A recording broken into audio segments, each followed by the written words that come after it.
From the Fans Talk Podcast family at fanstalkpodcast.com, this is episode 19 of Fans Talk Lucha and covers Lucha Underground Season 1, Episode 29, which aired on May 27th, 2015. My name is Garvin, and as always, we are joined by my wife. Say hello, wife. All right. So if you enjoy this conversation, you could take a moment and go to fanstalklucha.com, click the big green button, and support the show by pledging a few dollars our way every month on Patreon. Every little bit will help. All right, so quick shout-outs to everyone who has been continuing the conversation over on YouTube. YouTube continues to be the best place to keep the conversation going. I think every episode we get right around 8 to 15 to 16 comments, which is really cool. And they're almost instantaneous. Like as soon as we put the episode up, everyone's watching, and that's really cool. So they're fun too. People speculating on storylines and helping us do our fact checking. Yeah. Definitely appreciate all of the fact checking. That goes on. Good quality comments. All right, well, let's go ahead and just jump right into this week. This week was very cool in that it was. I mean, it wasn't short, but there wasn't a whole lot that went on. We had 3 matches, 3 segments, really. You counting the interview? Yeah, counting the interview. So, not a lot of stuff to go over, but it was a heck of a show. So we'll start off outside. We had Black Lotus walking. It was kind of implied that it was near the temple, but not necessarily, defined exactly. I don't know. Where she All was. slums in Pollo Heights look the same to me. Yeah, I mean, that whole area looks really dark and dingy and dirty, so it's kind of hard to tell exactly where she was. But she was going to kill Cueto's brother. Chavo stopped her and said that if she wanted to do it right, she had to do it the right way, which is inside the ring in front of people. Because when you're going to commit murder, what you want are witnesses and television cameras. Yes. So, Chavo, you are an idiot. Also, does Black Lotus know who Chavo is? Because the way I saw it, not really, I was in the kitchen looking from across the room. I didn't really recognize Chavo, so it looked like some random guy stepping out of a loading bay and grabbing her by the arm. I'm kind of surprised she didn't remove his face. Well, he came from the front, though. I mean, so he didn't swing her around or anything. But still, yeah. It was sketchy. It is odd, especially if you were to follow Chavo's whole path thus far in Lucha Underground. Yeah, why would anyone take his advice? Yeah, he's always been the bad guy, and she seems to be on the good side. So yeah, it is kind of odd. Who is this guy, and why is he telling me how to do my business? And there's another thing that he keeps saying, and that's the Guerreros always have hated the Cuetos, but I remember them being really. Talky back and forth when Chavo was first entering the company. It seemed like they were on good terms. So, well, sure, Chavo wanted a job. True, and yes, he really couldn't get a job anywhere else. I mean, because Chavo. He's an idiot. Chacho. We saw the debut of the Rayobacks, the new band. What'd you think of the new house band? 2 thumbs down. Yeah. Now, okay, that's not fair. I heard 10 seconds. It's pretty fair, though. I didn't like it, but I'm sure that they have a greater body of work that is excellent. Yeah, I mean, in the brief snippet of 15 seconds, it wasn't a lot to go by. It was kind of like a Spanish Nickelback. Punk. Oh, well, I didn't really get the Nickelback side. I got more of a punk where it was just down strums on the guitar. Downstrokes. I don't know what that's called. I forget. I don't know, just very simple. Yeah. Simple music. I didn't really like it. Yeah. Okay, first match, Aerostar versus Johnny Mundo. What'd you think about this? I thought Aerostar looked glorious. I loved his costume this week. Red and blue, yeah. It looked fantastic. One of the announcers said something bizarre. He was talking about Johnny Mundo, and he was saying Johnny Mundo is one of the best luchadors in the world. And I thought that was an odd comment. Is he? No. He hasn't been wrestling as a luchador for very long, has he? And to me, luchador means something specific, and Johnny Mundo is not a luchador. He's not lucha libre. If you take it literally, he is one of the best quote-unquote fighters in the world. That's what a luchador is. It's a fighter. So, I mean, if you take it literally, then yes, I can see it, sort of. He just seems new on this scene to me, and this is knowing absolutely nothing about him except a little bit about him in WWE. Yeah, no, I mean, no, he's not the best by far in any stretch of the imagination, but... as they're building this, the one thing though is, that we should note is that he's lost like every single big match. So, like for them to say he's one of the best luchadors, like is putting, is doing a disservice to Puma, doing a disservice to Phoenix, doing a disservice to Alberto El Patron, who all have beaten Johnny Mundo. So. I agree, and this kind of feeds into my overall feelings of the match. I think that he is a fantastic athlete. I do remember him from WWE. He can do a lot of different wrestling styles, and he's light on his feet. He's very strong. He's got a good physical size advantage. I expected a lot more of him. This match was boring. Well, I was so bored by it. He did a lot of slapping, a lot of brawling. I think you need to remove your memory of him in WWE out of your mindset, just because it was so long ago. And let's be honest, you watching WWE isn't like a thing that it does not happen very often. So your memory of him in WWE might be completely different than what actually took place. So, I mean, this is episode 29 of Lucha Underground, and thus far in Lucha Underground, I mean, just compare him from when he started, like his first match, to this match, because I think he fought on episode 1. So yeah, I think looking at his lucha career, which I have seen, it seems like his wrestling style has gone downhill for me. When I first saw him wrestle on the show, I thought, wow, I didn't know he could wrestle like that. How fantastic. And it just seems like he's reverting to brawling, which I know is a heel thing, and he's a heel, and I understand that from a storyline purpose. Sorry, Rudo. But from an audience standpoint, it just doesn't keep my attention. And I expected more from him. I feel like a disappointed teacher. Yeah, I mean, it kind of depends on the scenario with him. So when he's going up against Puma, yeah, he was flying around the ring and it was awesome. Ever since his feud really with King Cuerno, he's completely changed his style. It is more of the brawler. It is more of him fighting, not necessarily wrestling. So. And they did point that out in the announcing. Yeah. They said that he was becoming a fighter. And I understand that. Again, I understand from a storyline standpoint, but just as someone who likes the show because I like to watch good wrestling, this is not holding my interest. Aerostar was nice, though. He did a great job. Very good. Yeah, and it was almost a little insulting to Aerostar that he was wrestling the way he was. Yeah, but I'm glad that it was, a clean finish. I'm glad that it was, a straight one-on-one match, because what I was expecting once that's happened was, El Patron coming and chasing Mundo out or something, So, it was a clean finish. I'm disappointed that he won. I wanted Aerostar to win. Yeah. Hernandez versus... I'm sorry. I skipped something. Vampiro interviewed Sexy Star. Basically, we really haven't seen Sexy Star a whole lot since the Trios Championship tournament, since her match against Pentagon. Basically, it was Vampiro asking her why she doesn't like Pentagon, and why she's not scared of Pentagon. So yeah, I don't know what this... It just seemed kind of pointless to have the interview as long as they did, just because it was mainly those two questions, like, why don't you like Pentagon Jr. and why aren't you afraid of Pentagon Jr.? I mean, like they did talk about just her relationship with that other guy, Superfly. Yeah. So I mean, on one hand, I do kind of like it because this is something that we haven't seen on TV in a while, and it's continuation of a story that hasn't been on TV, so that's cool.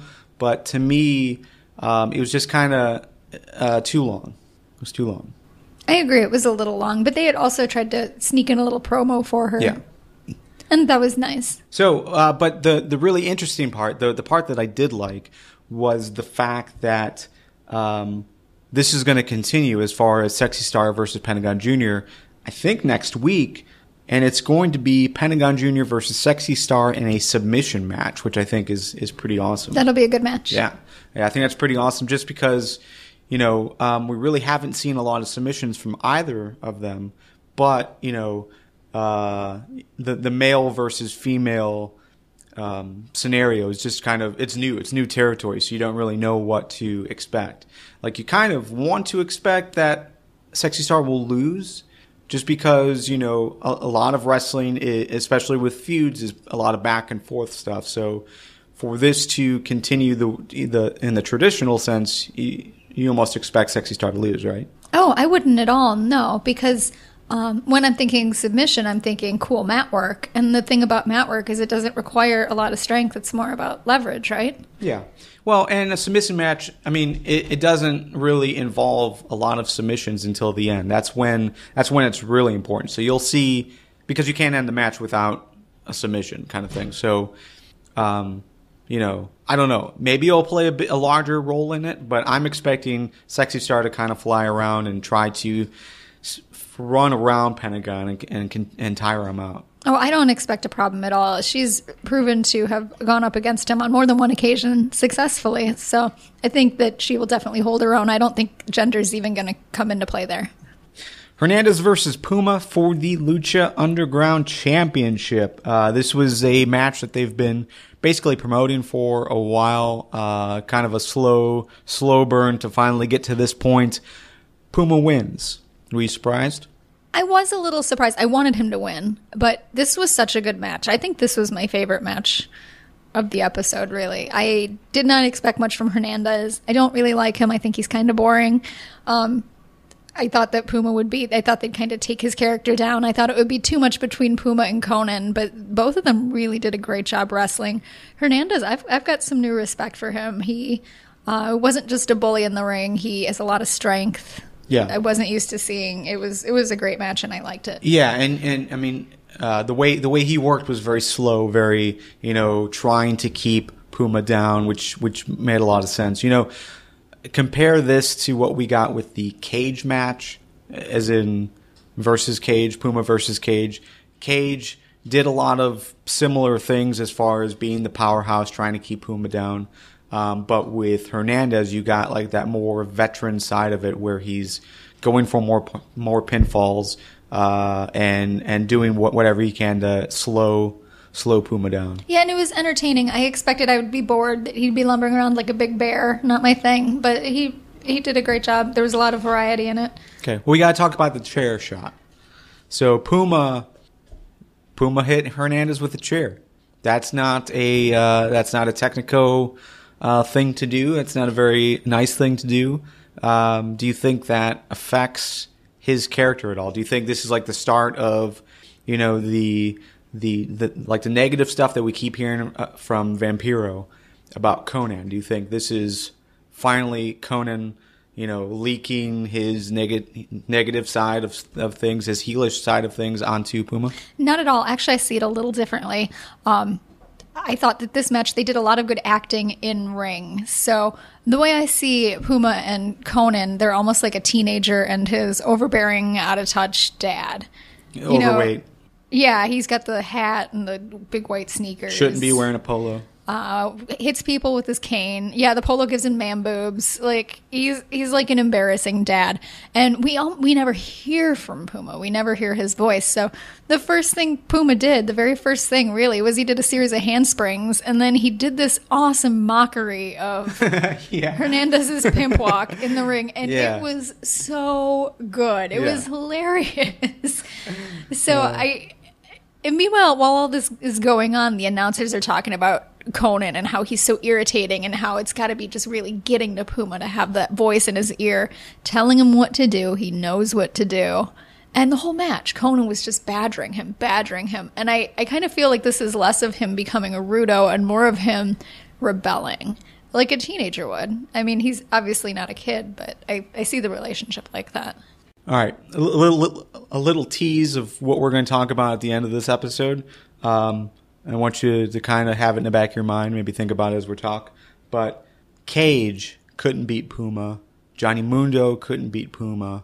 Hernandez couldn't beat Puma. Pretty much no one can beat Puma. Can anyone on the roster right now beat Puma? Think about it. We'll talk about it in a second. Mil Muertes versus Phoenix in a death match. This is the match that this is the second big match that we've seen. First was the Grave Consequences, the casket match between them, which was epic. Everyone raved about that match. This one, to me, felt too short for one, but for two, it really only had that one major big spot, which is Mil Muertes powerbombing Phoenix through whatever that was. It wasn't Cueto's office. I thought that's where they were, but they were actually like over this other area, maybe a storage area, maybe something a back room. Weird locker thing. I don't think this was intended to be the kind of big match that the casket match was. I didn't know what a death match was last week. Yeah. So, but obviously there wasn't quite the build up. And you don't just bring them back and then have another awesome match like that. You got to start small again and build. So it's weird though, because like to me it's the opposite. Like I didn't expect as much blood and gruesomeness from that casket match. And this match is a death match, and to me it had that connotation that it's going to be 10 times worse than that casket match, and it really wasn't. Like, it didn't have the theatrics. It didn't have no. You know, that this was Mil coming back for his revenge and coming to basically take the life of Phoenix after Phoenix took the life of Mil. I think Mil wants to do it slowly. I think Mil is kind of like a cat to me. You know, he's supposed to have all these lives, and he comes out and they're talking about how he's changed. No. Phoenix has all the lives. Mil Muertes has all the deaths. 1,000 deaths. Either way, he's very cat-like. Like, he's got those creepy eyes. Basement he was cat. wearing feathers around his neck. He kind of looked like a turkey when he came out with that stupid feather thing he was wearing. Yeah, it was weird. It was he like likes to toy with the guys in the ring. It was almost like a peacock, but purple. Yeah, he looked like a turkey to me. It was not a good look. I wasn't impressed. But I think that they're going to build him slowly again. I think that we're going to have a really epic match again at the end. But I liked this. I had my expectations set pretty low. I did not expect him to go through the ceiling. That's not where I thought that was going to go. No. And then they brought in the skeletons as pallbearers. That was pretty sweet. That was nice. That was a nice use of character. Pretty sweet. The other thing that I made note of, and you probably didn't bat an eye at, I don't know, but the unprotected chair shots to the head, I thought was pretty crazy. The first one was pretty brutal. The second one wasn't as bad, but still, that's something that you don't see very often in wrestling anymore. I mean, I can't remember. I don't think when Chavo hit Sexy Star with the chair, maybe it was an unprotected headshot. I don't know. Define protected chair shot. So unprotected chair shot is when you. So okay, I'm gonna demonstrate something to you. If you put your hand on your head, okay. That's a protected chair shot because you're blocking the chair from hitting you in the head. Okay. An unprotected means that you're just kind of standing there and you're taking the brunt force of a metal object into your head. It's something you don't see in wrestling anymore because they've banned it because of concussions, because it causes too much blood. You know why I wouldn't bat an eye at that is because last time I tried to protect my head with my hands to protect myself from an impact, I still got knocked down by a goat. So Yeah. So I wouldn't think really that in my head putting your hand against your forehead and then taking a chair would be that much protection. No, well, it is and it isn't. I mean, it does help because again, I don't know. I mean, I'm just watching it in the 90s and the 2000s when it was happening all the time. It looked like part of the sound was coming from the hand hitting the chair, like that slap. Oh, okay. But when you don't have that, to make that sound, it's the chair smashing against your head. And those chairs are heavy. Like, you've had a folding chair. Mm-hmm. Okay. Not to the face, but yes. Well, yeah, but you've set up folding chairs. All right, but yeah, overall, I thought it was an okay match. You went in with low expectations. I went with high expectations just because of their last match, because of how the story seemed to be building. So I was kind of disappointed, but in the end, I mean, it's still going to continue. We're still going to get, more of this, which is okay. Yeah, I liked it. So the show ends with a segment backstage, and I think we both left kind of confused of what happened. But basically, this is not a surprise. But Cueto was backstage berating the crew once again because they suck, and he said that they were going to have. No, he said someone is going to have to pay for this. He then forced them to choose one to take the sacrifice, to be sacrificed. They chose the other guy. It was Cortez on one side, Cisco on the other side, and then the third one that I had never learned his name. Bale? Wait a second. Maybe it wasn't Cortez. No, Bale is the angry-looking one. Cisco is the really puffy-faced guy. I don't know who. Since I've never seen them wrestle as individuals, I can't. I can't remember who's who. It's the nondescript one. It's the one that doesn't really have any. They're all worthless. But anyways, they chose him and they forced him face first into the cell, which is just like a old jail cell style, which is where Cueto's brother is, and I think he died. Were the other crew members beating him, or was Cueto's brother beating him? No, they were holding him. And Cueto's brother was either eating him, or I don't think he was punching him. There was like no noise. There was no screaming. There was no like noise as if a hand or a hammer or anything like that was hitting anything. There was a lot of blood, though. It was a lot of spraying blood. Like comedy effect B-movie blood spraying the other two in the face. There might have been a really faint like aura style background noise, but I don't like, or background music, but I don't really think. I don't know. I don't know what happened. I'm hoping what this means is that the crew is dwindling one by one, and that soon there will be no crew. Yeah. So let's talk about this. I mean, if they killed this guy off, like that's a first, as far as I'm concerned in wrestling. A real killing someone off. Like I've never seen a story that involved killing someone off, except for Paul Bearer, maybe. Because they Randy Orton put him in a freezer, and then they never explained why he was never on TV again. This was before like he died in real life. This was like the last time we saw him on TV. Maybe he didn't really die. Maybe he was just he had to go work for catering, and his job was to restock the freezer. Yeah, I don't know. So here's the theory: maybe the guy's not dead. Maybe the brother just took his face, and now he's gonna have to wear a mask and become a luchador. It's kind of gruesome. That is gruesome, but there was no screaming. There was no. I mean, you could tell he was struggling because like his hands were moving and the crew was trying to hold him down. Well, that might have been a simple. I don't know how this is aired, but maybe there's a rating, and adding too much graphicness would change the rating of the program. I don't know how much more graphic you would need to go above any kind of rating when they're swearing. For one, and they are showing all this blood spraying and implying that he's being killed. But you know how standards are. Sometimes you can say a certain word X number of times, or you can imply violence by showing it or hearing it off screen, but not both. Yeah. That's standards, and standards are weird.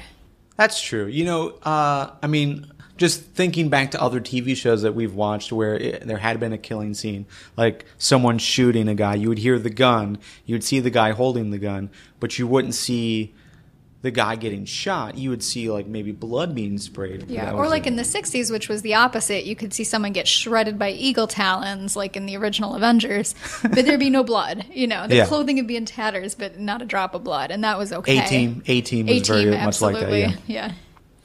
Okay. So definitely give your thoughts on that segment, because again, it's something we really haven't seen in wrestling. This is where it really started to cross over from wrestling to regular TV show, which I thought was pretty cool. It was a little soap opera. Yeah. So okay, let's go ahead and go into our wins of the week. What was your win? Oh, my win was Puma's mocking pimp dance, mocking Hernandez. That was very cute. I like the idea of Sexy Star versus Pentagon Jr. in a submission match. I'm looking forward to that. So that's my win, just the announcement that we're going to get that. Fail, what was your fail of the week? Watching Johnny Mundo wrestle this week. Ooh, man. Did not like. I know that's a harsh fail, too. Yeah, I don't know. Like, I almost am with you on that. As far as, like, bad things, there really wasn't anything bad this episode. But I guess the one thing that does bother me more than anything is the continuation of Chavo's character. not that it's still happening, because that is disappointing, but just the fact that, like, he was this bad guy and then now he's potentially on the good team. He's the guy who needs a job. And actually, from that standpoint, I actually kind of respect him more, because when you're someone who needs a job, you will do and say whatever. And I feel like that's where Chavo is right now. All right, so I teased this earlier, so let's go into it. This is episode, as far as Lucha Underground goes, this was their 29th episode. As we know right now, it stands that season 1 will be 39 episodes. So we've got 10 episodes left of this season. No sign of if a deal has been made or when the second season will begin. There could be a break. So, the only thing we can do is we can predict that there will be a break in between seasons, which I think would be pretty cool. And I really hope they do that, because it will give us, time to really soak everything in and talk conspiracy theories on the internet. Yeah. It should be pretty sweet. So, but with 10 episodes left, let's go into quick predictions. We don't have to go long in any of this, but just quick predictions. First, is Mil Muertes the guy to take the title off of Puma? Is he going to be the guy? No. No? No. Okay. I think it's possible. I think it's possible just because of how brutal and decisive he is in his victories, that Cueto's going to have to, tag onto that at some point. He wants the brutal matches. He wants the violence. Cueto obviously wants the brutal matches and the violence, so why not? And no one else is on the roster that I can think of that could defeat him. On the roster? But what about that guy in the back room? Cueto's brother? Oh, that's another opportunity. That's another thing. There's part of me that thinks that that's going to pop out with the whole Black Lotus storyline, but what if Puma is somehow involved in that? Because he is the champion. Sure, but and at the same time, like, how much are you going to get into that? Because that's like your backstory. That's your huge story that surrounds this whole thing.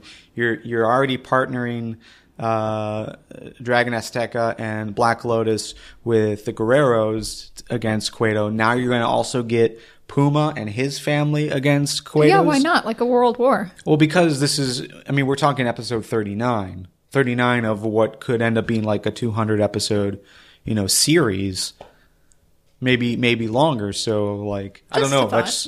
I'm almost hoping they don't go that far in this season. I hope that's something to drag on to next season. I just don't really see Mil defeating Puma, not cleanly. Okay, Skeleton Crew, the guys that are with Mil Muertes. Do you think that Cueto will have them go after the Trios Championship? Are there 3 of them? I thought there were 4. There's 3 of them. Possibly, but I kind of like the idea of them as, if they're supposed to be kind of supernatural elements.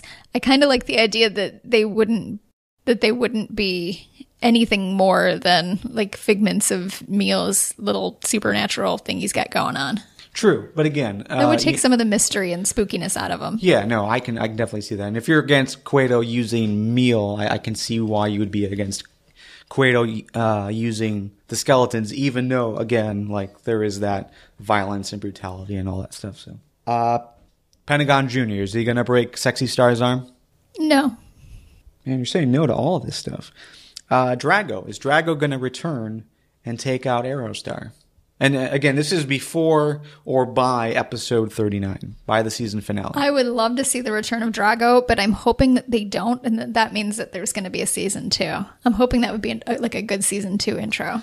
So, okay, that's cool. Don't even judge me. Well, I'm just thinking, like, you're ready for like this whole Aztec War thing before the end of season 1, but Drago is the guy that's gonna kick off season 2. I don't like that storyline because but that is the story, the kidnapping and the bizarreness. Yeah. So I think I just want to get that over with. Okay. Final question for predictions. by episode 39, or the end of episode 39, do you think that Alberto El Patron will become the new face of Lucha Underground? No. Okay, no on everything. Let me know what you think. Definitely post your thoughts in the comments. Any final thoughts before we head out? Nope. All right. Jeez, you're like my nephew. Yeah, I know. Okay, so for more about us, you can check out fanstalklucha.com. Also drop a few pesos our way on Patreon. It's the most direct way that you can tell us that you appreciate what we're doing. It shows your support for the series as well as all of the other series that we do over on the Fans Talk podcast family. You can check out all of that stuff if you're just subscribing to Fans Talk Lucha by heading over to fanstalkpodcast.com. Now let's keep the conversation going. You can head on over to Twitter, Facebook, Google+, YouTube, as well as the comments on fanstalklucha.com. All of that information is over on the site. Once again, fanstalklucha.com. And we'll talk to you again next week. See ya.